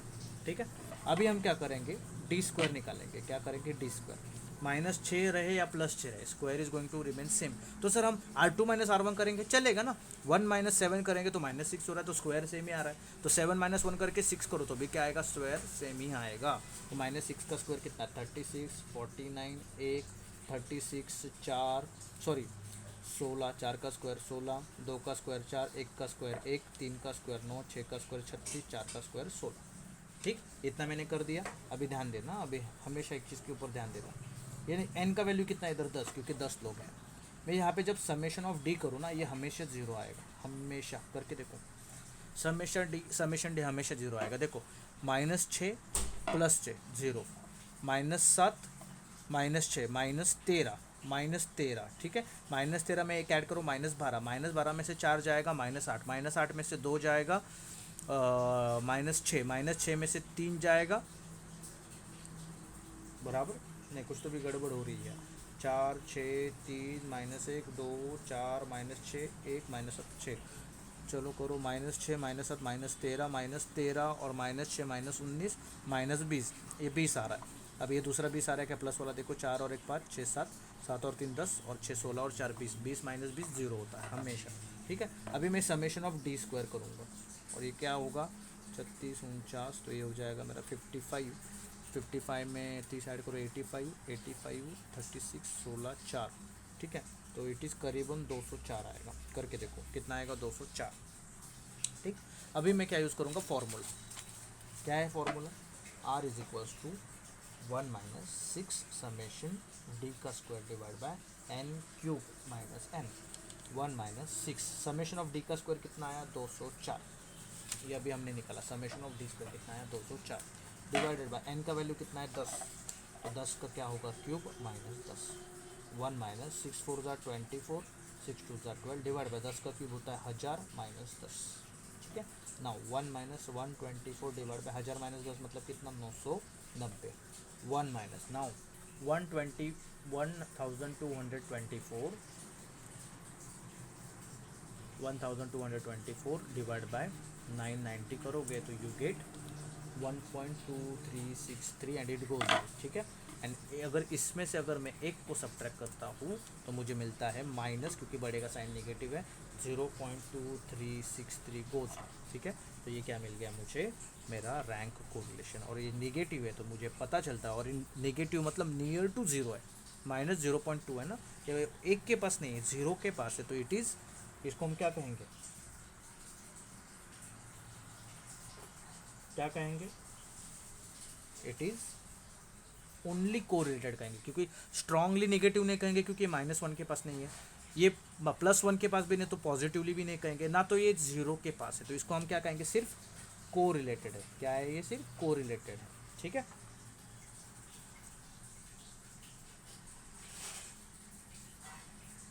ठीक, तो यहाँ से आपको ये फाइंड आउट करना है। ओके, नाउ अभी हम लोगों को एक और टाइप का क्वेश्चन इसके अंदर पता होना चाहिए। तो आपको सीधा सीधा रैंक दिया था तो इजी हो गया। रैंक की जगह के कुछ मार्क्स वाली चीज़ रहती है या फिर कुछ और वैल्यूज रहती है, तो क्या करते हैं, तो हमें वो वाला क्वेश्चन देखना है। उसके बाद हमें पढ़ना है मॉडिफाइड स्पीयरमैन्स कोएफिशिएंट ऑफ कोरिलेशन, क्योंकि जो आपको रैंक आते हैं, अगर रिपीट हो गया रैंक, मान लो एक ही बंदे को एक ही मार्क्स में 30 मार्क्स पे 3-4 लोग हैं, तो सबको मुझे रैंक क्या देना पड़ेगा, थर्ड या फोर्थ वट एवर रैंक। तो अगर रैंक रिपीट होता है तो फॉर्मूला क्या होता है वो हमें देखना है। ठीक है, सो एक क्वेश्चन मैं लेता हूँ related to this. Question is marks of 5 candidates with respect to attribute मतलब मान लो कि कुछ उनका इंटरव्यू है या फिर उनका कुछ एग्ज़ाम है, ठीक है। Attributes A and B are given by, तो वो आपको क्या दे के रखा है, मार्क्स दे के रखा है, ठीक है। They have given the marks, ठीक है। तो अभी मैं लिख रहा हूँ उनके मार्क्स, ठीक। यहाँ पे एक ही टेबल में काम करता हूँ, एट्रीब्यूट ए एट्रीब्यूट बी, ठीक ना। ए को मार्क्स है 40, फिर 50, फिर है 20, फिर है 30, फिर है 45। बी में मार्क्स है उसी फर्स्ट पर्सन को 20, 45, 30, 35, 47, ठीक है ना। अभी नंबर ऑफ पर्सन, मतलब पर्सन जो है, पर्सन्स, ये फर्स्ट पर्सन है, सेकंड है, ये थर्ड है, ये फोर्थ है, ये फिफ्थ है, तो एन का वैल्यू क्या हो जाएगा, 5 हो जाएगा, नो डाउट, ठीक ना। अभी हम रैंक देंगे, रैंक इन ए में रैंक कितना रहेगा, ठीक है। तो ए को रैंक दे रहे हैं, सबसे ज़्यादा क्या 50, उसको रैंक दे दो 1, फिर है 45, उसको दे दो 2, फिर है 40, उसको दे दो 3, फिर है 30, उसको दे दो 4, और जो 20 है उसको दे दो लास्ट में 5, ठीक है। तो आपने क्या कर दिया, जिसको हाईएस्ट है उसको रैंक क्या दे दिया, 1। नाउ अभी आर बी, तो बी में जाके रैंक देते हैं, 45, 47 को 1, 45 को सेकेंड रैंक, 35 को थर्ड, 30 को फोर्थ एंड 20 को 5वां रैंक। ये आपने क्या कर दिया, रैंक असाइन कर दिया। क्या कर दिया, रैंक को असाइन कर दिया। गोल्डी खत्म होने को आया, एकदम खत्म होने को आया, अबाउट टू फिनिश। बस मुझे एक एग्जाम्पल के लिए मुझे कल पूरा रिपीट करना पड़ेगा बेटा, समझ रहे हो मेरा प्रॉब्लम। एक एग्जाम्पल के लिए मुझे कल पूरा रिपीट करना पड़ेगा, इसके बाद वाला पार्ट नहीं करते। जो ये वाला रैंक है ना, कौन सा मैं बोल रहा हूँ रिपीटेड, वो वाला नहीं करते, ये क्वेश्चन करके स्टॉप कर देते। Is that fine, is that fine.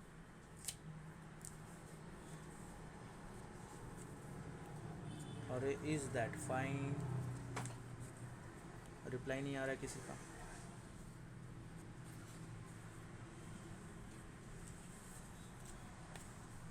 ठीक है, तो मैं प्लान कर रहा था क्योंकि ये चैप्टर ऑलमोस्ट ख़त्म होने को ही आया है, तो रिपीटेड वाला फिर देखते क्या होता है अपने से, ठीक है ना। मैंने क्या कर दिया, रैंक दे दिया अकॉर्डिंग टू द मार्क्स, जिसको सबसे ज़्यादा मार्क्स है उसको 1 2 3 4 इस हिसाब से रैंक मिल गया।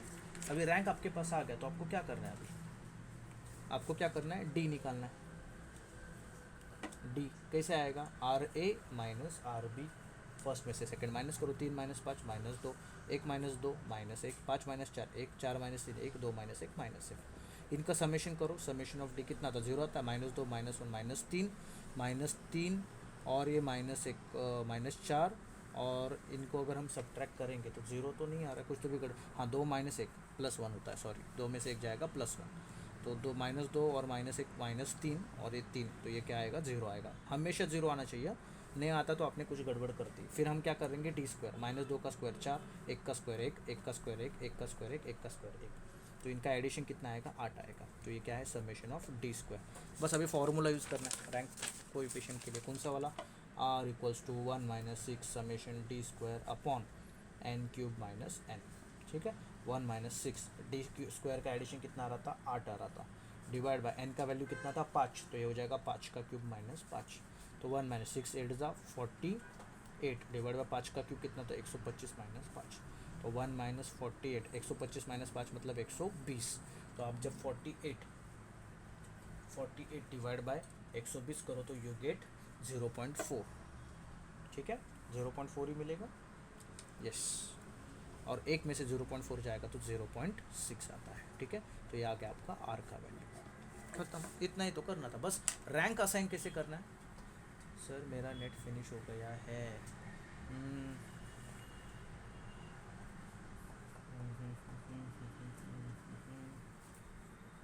बोलो क्या क्या क्या,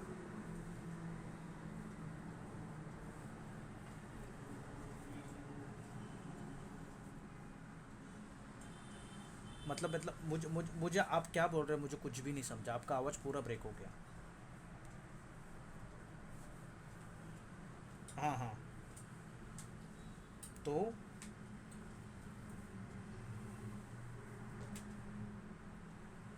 पूरा पेपर एमसीक्यू रहेगा, आपको सॉल्व कुछ नहीं करना है, भले वो न्यूमेरिकल रहे, सॉल्व करके आपको आंसर सिलेक्ट ही करना है।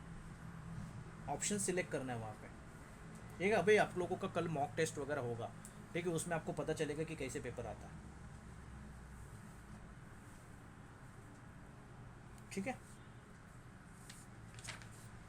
कैसे पेपर आता है ना उसमें आपको पता चलेगा। ओके,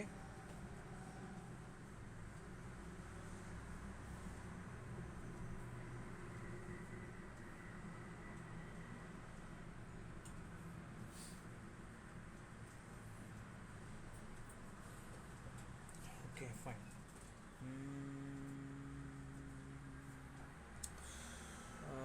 बोलो क्या करूँ, कंटिन्यू करूँ और रुक जाए? कंटिन्यू करेंगे तो एक क्वेश्चन मुझे करना है यार, बस एक क्वेश्चन करना है, मॉडिफाइड स्पेयरमैन्स कोएफिशिएंट, तो इससे चैप्टर ही खत्म हो जाएगा। तो कल फिर बस अपने को एक ही चीज़ पढ़नी है, रिग्रेशन एनालिसिस। आप लोग बोलो। रही बात गोल्डी की, गोल्डी इसका एक रिकॉर्डेड वीडियो आपको यूट्यूब में मिल जाएगा बेटा, एक ही क्वेश्चन करना है।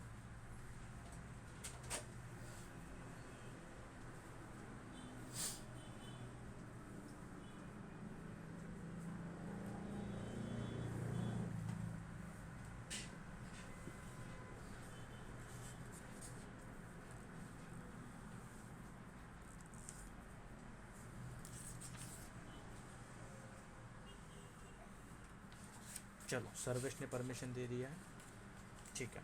अगर अगर अभी यहाँ पे देखो, आपने ये सब क्वेश्चंस में देखा कहीं पे भी रैंक रिपीट नहीं हुआ है, ठीक है।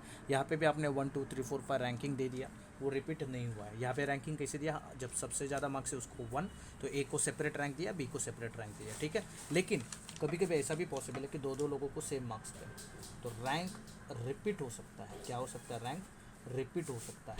तो ये जब रैंक रिपीट होगा तो हम यूज़ करेंगे स्पीयरमैन्स मॉडिफाइड फार्मूला। कौन सा फार्मूला यूज करेंगे, स्पीयरमैन्स मॉडिफाइड फार्मूला। तो ये फार्मूला होता क्या है, ये तो normal formula, r equals to 1 - 6 summation of d square divide by n cube minus m। लेकिन ये जो रिपीटिशंस होता है, ठीक है, जैसे कि मान लो रैंक 2 रिपीट हुआ है 3 टाइम्स। कितने बार, 3 टाइम्स। ये कितने बार रिपीट हुआ है, रैंक 2 3 बार रिपीट हुआ है। तो मैं क्या करूँगा पता है, जब भी ये रिपीटिशन आएगा आई विल जस्ट ऐड इसी में, ऊपर वाले में, नीचे में कुछ नहीं होगा, ऊपर वाले में I will just add 1/12 summation m cube minus m, ठीक है। तो ये जो m है, m क्या रहेगा, m मतलब क्या रहेगा, m मतलब कौन रहेगा बताना जरा, ठीक है। जो रिपीटिशन है दैट इज m, कितने बार रिपीट हुआ दैट इज m, रिपीटिशन मतलब m, ठीक है। तो ये 3 बार रिपीट हो तो यहाँ पे m की जगह पे क्या आएगा, 3 आएगा। सर अगर ऐसा हो, रैंक 2 हुआ 3 टाइम्स रिपीट, कितने बार, 3 टाइम्स रिपीटेड, और मान लो रैंक 5 हुआ 2 टाइम्स रिपीट, कितना, 2 टाइम्स रिपीटेड। तो जितने भी बार रिपीटेशन आ रहा है उतने बार वो टर्म्स ऐड होता है। मतलब क्या, देखो अभी ये फॉर्मूला हो जाएगा r equals to 1 - 6 summation d square, ठीक है, and the whole divided by n cube minus n। अभी 2 रिपीट हुआ 3 टाइम्स, तो ये हो जाएगा plus 1/12 summation m cube minus m, ठीक है, plus 1/12 summation m cube minus m। तो अभी ये दोनों m है तो मैं इसको m1 नाम दे देता हूँ और इसको नाम दे देता हूँ m2। तो ये जो 3 टाइम्स है ये 3 बनेगा m1, ये 2 टाइम्स है ये बन जाएगा m2, ठीक है। मान लो अगर कोई रैंक 3 रैंक ऐसे जो रिपीट हो रहे तो यहाँ पे m1 m2 m3 आएंगे, ठीक है। तो फॉर्मूला में सिर्फ क्या करना है आपको, 1/12 summation m cube minus m को क्या करना है, ऐड करना है, ठीक है। m क्यूब माइनस m को क्या करना है, सिर्फ ऐड करना है, ठीक। चलो अभी एक क्वेश्चन करते हैं, ठीक। रैंक दिया रहेगा, वही क्वेश्चंस आप लोगों को है, शायद से आपको रैंक असाइन नहीं करना है इसमें, क्योंकि इसका कैलकुलेशन बड़ा है ना, तो इसमें रैंक असाइन करने का काम नहीं है, सीधा आप लोगों को रैंक दिया जाता है, ठीक है। सीधा क्या दिया जाता है, रैंक दिया जाता है। तो मैं एक एग्जांपल लेता हूँ डायरेक्टली, ठीक, तो उसमें आपको बेटर समझेगा। क्वेश्चन इज फाइंड स्पेयरमैन्स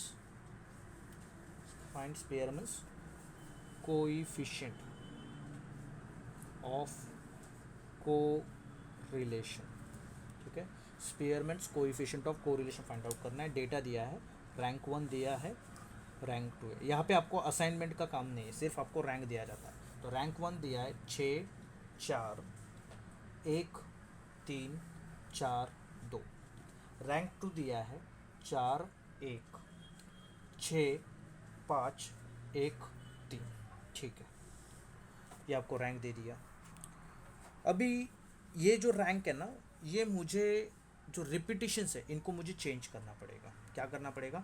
चेंज करना पड़ेगा। कैसे मैं चेंज कर सकता हूँ, ध्यान देना। तो ये चेंज रैंक 1 है और ये है चेंज रैंक 2। ठीक है। नाउ जो रैंक 1 है उसमें जो फर्स्ट रैंक है वो कितनी बार? एक ही बार है, तो मैं उसको हाथ नहीं लगाऊंगा। फर्स्ट रैंक को हाथ नहीं लगाऊंगा क्योंकि एक बार है। फिर सेकंड रैंक कितनी बार है? एक ही बार है, तो मैं उसको भी हाथ नहीं लगाऊंगा। थर्ड रैंक कितनी बार है? एक ही बार है, तो मैं उसको भी हाथ नहीं लगाऊंगा। ठीक है। नाउ जो फोर्थ रैंक है तो ये 2 बार है, तो इसने क्या कर लिया? 5वें का प्लेस खा लिया। इसने क्या कर लिया? 5वें का प्लेस खा लिया। तो मैं क्या करूँगा, इस 4 को मैं 4 नहीं लिखूँगा, इसमें एक आधा ऐड कर दूँगा और इधर भी आधा ऐड करूँगा, तो 4.5 4.5 लिख दूँगा। और 6 एक ही बार है, तो इसमें कुछ नहीं करूँगा। ठीक है। सेम रैंक 2, चेंज रैंक 2 क्या आएगा? यहाँ पे देखो, एक 2 बार आया ना, एक कितनी बार आया? 2 बार, तो वो हो जाएगा 1.5। कितना हो जाएगा? 1.5। ठीक है। फिर 3 एक बार है, 5 एक बार है, 6 एक बार है, एंड 4 भी कितनी बार है? एक बार है। ठीक है। तो ये आ गया मेरा चेंज रैंक 1 चेंज रैंक 2। जो चीज़ रिपीटेड है उसमें 0.5 ऐड करके लिख दो। जो चीज़ रिपीटेड उसमें कितना ऐड कर दो? 0.5। देखो यहाँ से यहाँ देखो, ठीक है। फिर यहाँ से यहाँ देखो, 0.5 ऐड करके लिख दिया। यहाँ से यहाँ देखो, और यहाँ से यहाँ देखो। ठीक है। जो एक ही बार है उसको कुछ करने का नहीं, उसको कुछ हाथ लगाने का नहीं। ठीक है। तो जो रिपीटेड है उसको हम क्या करेंगे? 0.5 करके लिख देंगे। 0.5 करके क्या लिख देते हैं। ठीक ना सर। अभी ये तो चलो मान लिया आपने कि रैंक तो 2 बार रिपीटेड है, तो आपने ये कर लिया। लेकिन अगर कोई रैंक ऐसा है जो 2 से ज़्यादा बार रिपीटेड है, तो उसको क्या करते हैं? 2 से ज़्यादा बार रिपीटेड है तो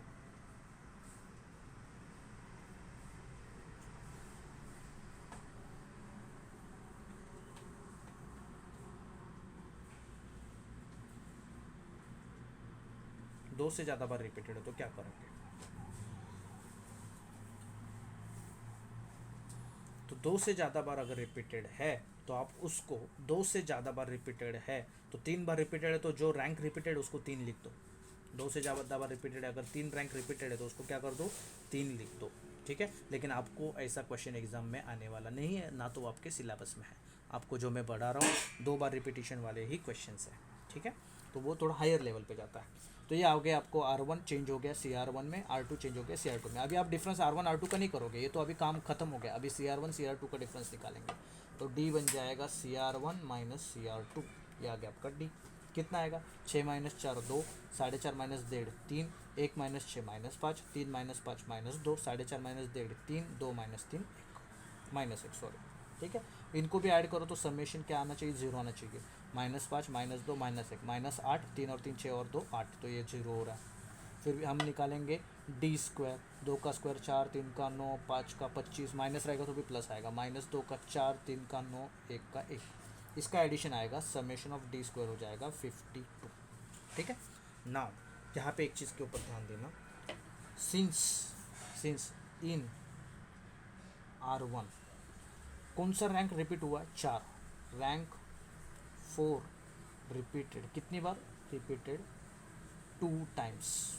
ठीक है। तो मैं भी यहाँ पे M1 लूँगा 2। And in R2 rank 1 repeated कितने बार? वो भी 2 times.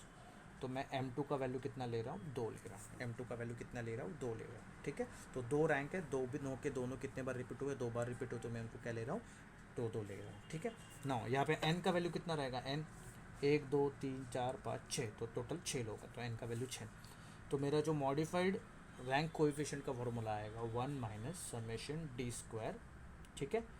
6D² plus 1/12 summation M1³ minus M1 plus 1/12 summation M2³ minus M2 and the whole divided by n³ minus n। Sir अगर मान लो ये रैंक 1 में ही रिपीटेशन होता, रैंक 2 में नहीं होता, मतलब मान लो एक ही जगह पे रिपीटेशन होता, तो ये M2 वाला पार्ट आता ही नहीं। सर रिपीटेशन कहीं पे भी नहीं होता तो दोनों नहीं आते, सर 3 बार रिपीटेशन होता तो एम थ्री का क्यूब प्लस M3 आ जाता, ठीक है। तो जितनी बार रिपीटेशन उतने बार ये टर्म्स क्या होगा इसके अंदर ऐड होते जाएगा, उतनी बार ये टर्म्स क्या होते जाएगा, ऐड होते जाएगा।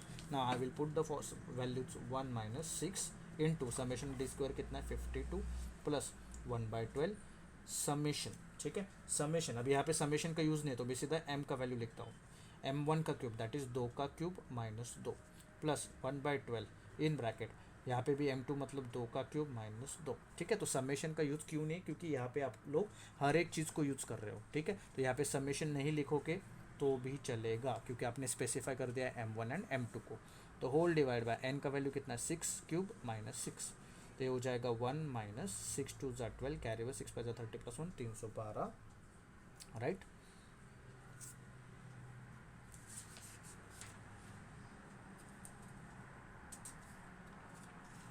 ठीक है, नेक्स्ट प्लस प्लस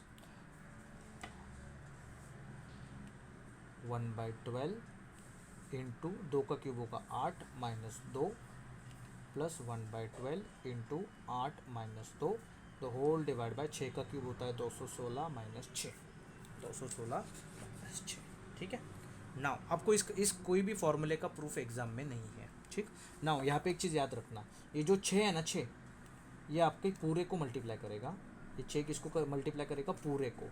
तो 312 6 इंटू 52 किया 312, तो 6 इधर 12 को भी मल्टीप्लाई करेगा, इस 12 को भी मल्टीप्लाई करेगा, तो 6 1 ज़ा 6 2 ज़ा 6 1 ज़ा 6 2 ज़ा, ठीक है।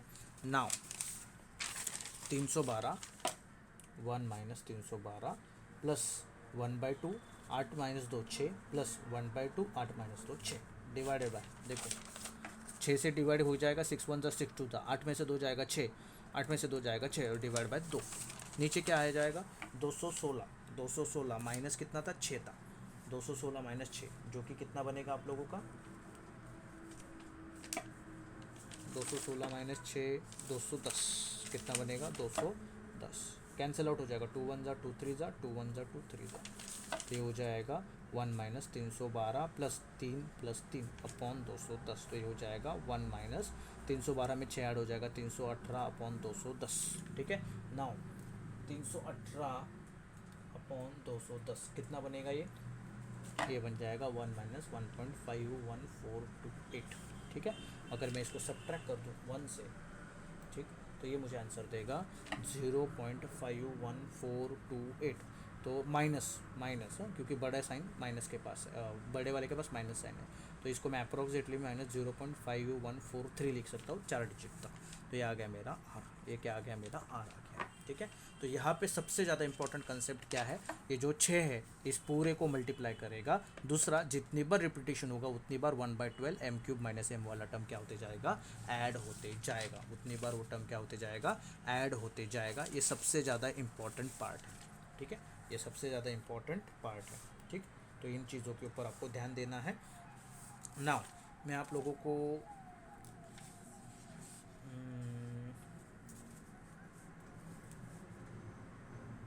ठीक है एक एग्जांपल दे देता हूँ, ठीक। क्वेश्चन फाइंड स्पीयरमैन्स कोएफिशिएंट, ठीक है। स्पीयरमैन्स कोएफिशिएंट आपको दिया है रैंक 1 एंड रैंक 2, रैंक 1 दिया है 1 2 3 3 5, नेक्स्ट है 4 3 5 1 2, ठीक है। तो जो चेंज रैंक 1 आएगा, तो चेंज रैंक 1 क्या आएगा, यहाँ पे 1 2 एक ही बार है तो कुछ नहीं, 3 2 बार है ना, तो ये हो जाएगा 3.5, ये भी बन जाएगा 3.5 और लास्ट में 5 एज इट इज़, ठीक है।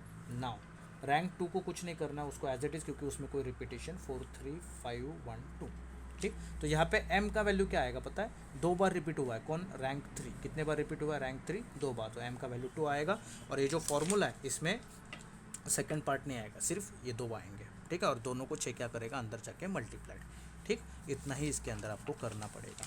एक चीज़ के ऊपर ध्यान देना, जो भी रैंक यहाँ पे मिसिंग है, जैसे कि अभी 4 2 बार आया तो 4 के बाद सीधा 6 आया, क्योंकि 4 2 बार आया तो उसने 5 का जगह खा लिया।